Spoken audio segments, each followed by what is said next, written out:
Hi everyone. So today we are in Aurangabad. So this is Aurangabad Gymkhana Club, and today we are going to Ajanta Caves. अभी हम लोग निकल रहे हैं और ये हमारी स्विफ्ट है. So guys, now we are at Ajanta Caves. So this is parking area. So we have here just parked our car and we have got the tickets online. And while entering in the parking, they charge parking fees of 50 rupees and some 30 rupees, right? They have charged us for amenities and all. Okay, now we'll go to washroom and then from there, right, we'll catch the shuttle, which will take inside in this campus to the Ajanta Caves. That is approximately 4 kilometers distance. And then there, whatever we see inside the caves, right, that will share after some time. Guys ये यहाँ से बस मिलती है अंदर जाने के लिए और ये लंबी लाइन आप देख सकते हैं. ये खाली बस आ रही है अभी और ये आगे कहीं आगे बहुत दूर जाएगी और तब जाके वहाँ पे जब बस में चढ़ेंगे तो वहीं से टिकट मिलेगा. बीच बीच में ये एसी नॉन एसी आती रहती है, तो जो भी मिल जाए आपको उसमें अपना चढ़ लें. So after the bus drops you at the entrance of the caves. So then there we have to take some stairs and we'll reach this place. I think there are 50 stairs or so. And from here, right, we can see the caves. Yeah, there. So after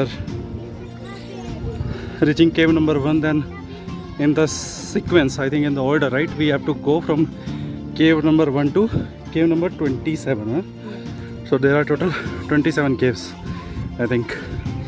So cave number 1, 2 and then 16, 17 and 19. So these we have heard, we got to know that these are the best. So let us see there if taking the picture or video is allowed or not.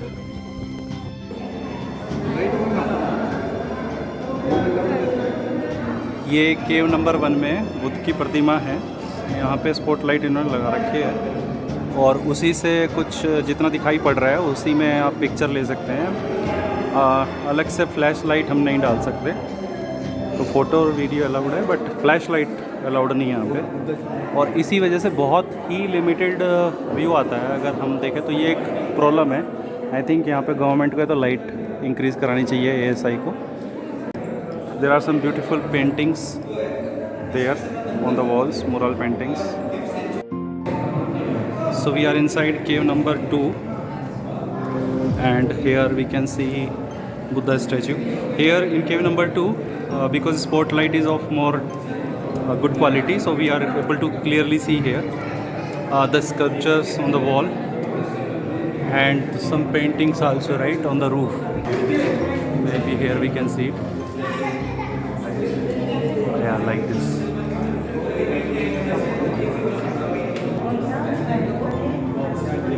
So this is better actually. Cave number 2 is better.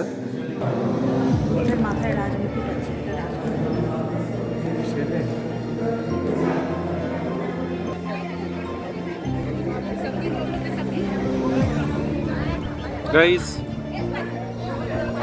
bunny. ये केव number 17 है और यहाँ पे महात्मा गौतम बुद्ध की देख सकते हैं हम एक प्रतिमा है. लगभग सारी केव्स हम लोगों को जो ज़्यादा डीप नॉलेज नहीं ली है केव के बारे में कि हर पेंटिंग किस चीज़ की है क्या है, अगर प्रॉपर गाइड से इन्फॉर्मेशन है तो may be will be more interesting. But ऐसे देख कर तो सारी एक जैसे से लगते हैं. बाकी यहाँ पे लाइट बहुत कम है, इसलिए पेंटिंग्स अगर गाइड दिखा भी रहा है तो कुछ ज़्यादा समझ में नहीं आ रहा है.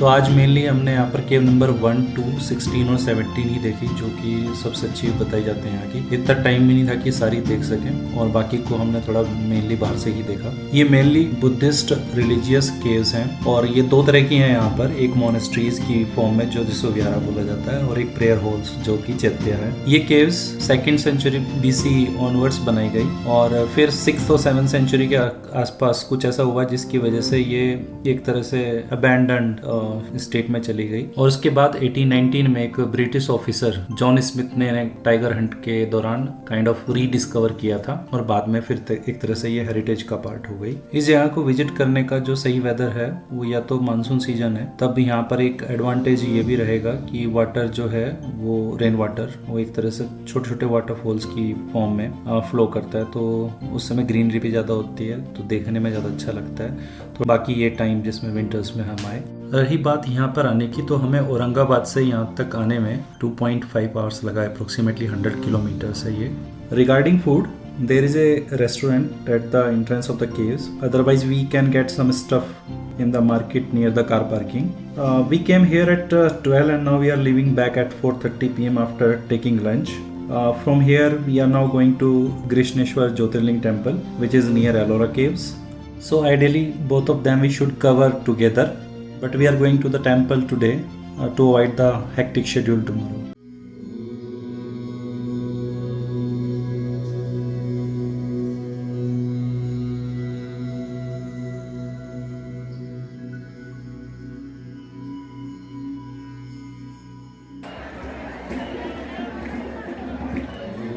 बोलो बम बम बोले।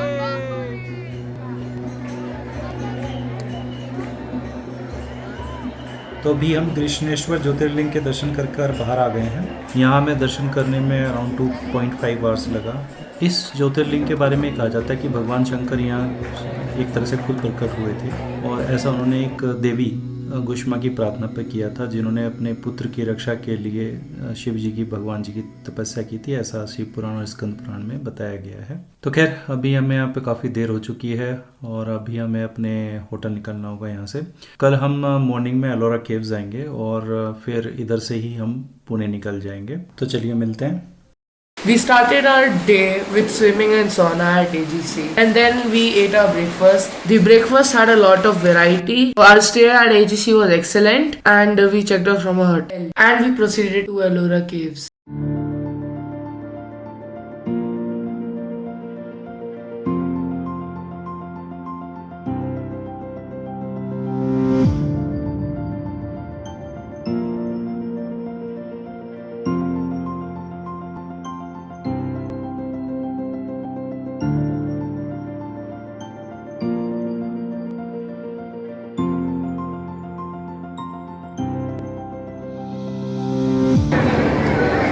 हाय एवरीवन, इस समय हम एलोरा केव्स के अंदर हैं और एलोरा केव्स में एंट्री करने के बाद सबसे सामने जो पड़ती है वो है केव नंबर 16, जो कि मेली कैलाश टेम्पल है यहाँ पे। It's a rock cut temple और वर्टिकली रॉक को कट करके ये बनाया गया है। और यहाँ के जैसे इस कैंपस में हम देख सकते हैं वो एंट्रेंस है सामने यहाँ पे। फिर उसके बाद ये इधर एक पिलर है और शायद कभी यहाँ पे इस जगह पे both side left and right ये कुछ एलिफेंट टाइप का स्ट्रक्चर रहा होगा।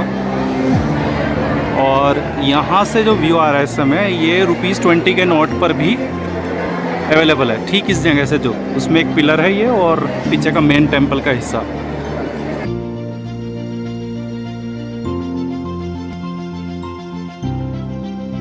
और अब कुछ बातें इस टेम्पल की हिस्ट्री के बारे में। भारत के महाराष्ट्र स्टेट में छत्रपति संभाजी नगर यानी औरंगाबाद में वोल्केनिक इरप्शन से कभी बनी चरणआंद्री हिल्स की बेसाल्ट रॉक से 6th सेंचुरी में बनाया गया वर्ल्ड का largest rock cut cave temple complex, and in that this huge monolithic rock cut chariot shaped Kailasa temple Bharat के प्राचीन समय के art and architecture, knowledge and technology का एक लाइव एग्जाम्पल है। ऐसा बताया जाता है कि इस कैलाश टेम्पल को बनाने में 18 ईयर्स का टाइम लगा। उस पीरियड में 2 lakh tons of rock material जो है उसको यहाँ से निकाला गया, जिसका अभी तक पता नहीं कि उसको कहाँ पर डिस्पोज किया गया। इस समय टेम्पल का जो हिस्सा हम देख रहे हैं उसमें जो कार्विंग्स हैं उसमें महाभारत और रामायण टाइम में जो हुआ था उसको डिपिक्ट किया गया है। आइए अब चलते हैं इस टेम्पल के फर्स्ट फ्लोर पर।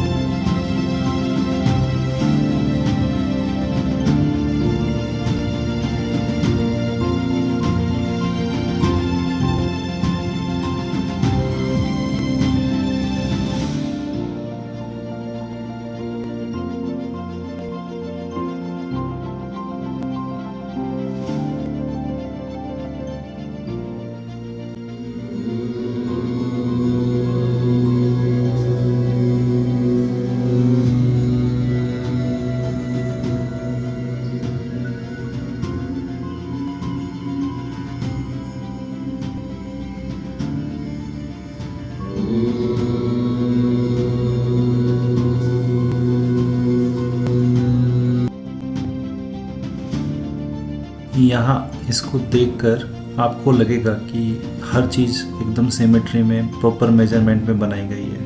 अभी भी वर्ल्ड में सबके लिए एक आश्चर्य की बात है कि किस तरह के टूल्स को यूज़ करके इसको बनाया गया होगा।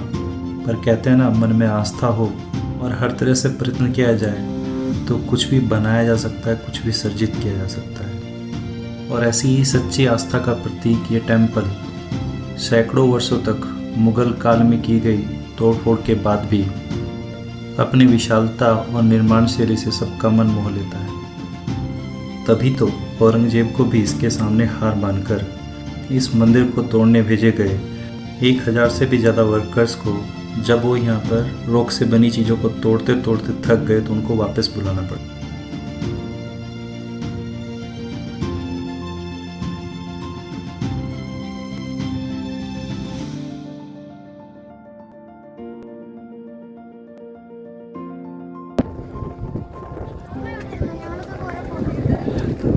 हेलो गाइस, अभी हम लोग जा रहे हैं ये एलोरा केव नंबर 16 यानी कैलाश टेम्पल की जो साइड वाली जगह है, उससे थोड़ा ऊपर का व्यू मिलता है 16 में।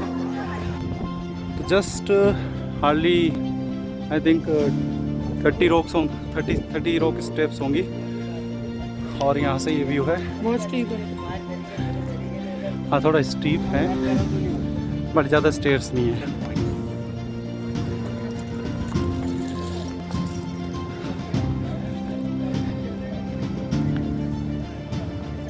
देसी मंदिर में जाओगे तो है नृत्य मंडप। नृत्य मंडप में आपके मंदिर का सीलिंग देखना है, नटराज शिवा नजर आएगा आपको नृत्य मंडप में। देसी मंदिर के नृत्य मंडप देखोगे, सभा मंडप है, सभा मंडप के बाद में है लास्ट में लास्ट शिवलिंग होता है, ठीक है, और पूजा वगैरह अलग।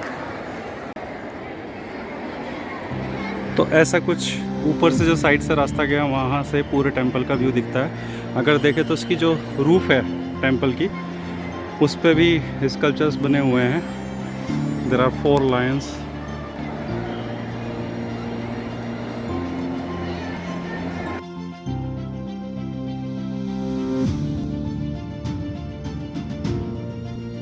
वैसे तो एलोरा में 100 से भी ज़्यादा केव्स हैं, बट उसमें 34 ही पब्लिक के लिए ओपन है। उनमें से 17 caves number 13 to 29 Hindu temples को डेडिकेटेड है, और केव नंबर 1 to 12 बुद्धिज्म को, और केव नंबर 30 to 34 जैनिज्म को। Due to limited time with us we were not able to visit all these caves, तो ये हम कभी फिर कवर कर सकते हैं। बट जो यहाँ पर मेन एक तरह से चीज़ थी वो थी कैलाश टेम्पल, जिसको हमने विजिट किया, और बाहर से हम थोड़ा कैंपस में घूमे, और उसके बाद फिर हम चल दिए अपनी नेक्स्ट डेस्टिनेशन पुणे के लिए। औरंगाबाद से पुणे का रास्ता बहुत अच्छा है। नासिक तक तो 6 लेन हाईवे है जो कि बेहद खूबसूरत है, और उसके बाद फिर नासिक से बाईपास से हम निकलते हुए पुणे की तरफ चल दिए, और वहीं पर रास्ते में हमने एक होटल पर, बहुत सारे प्योर वेज रेस्टोरेंट होटल्स हैं वहाँ पर, वहीं पर हमने लंच लिया, एंड देन इवनिंग में हमने होटल में हमने पुणे में चेक इन किया। उससे आगे का पार्ट अपनी इस ट्रिप का हम नेक्स्ट एपिसोड में कवर करेंगे।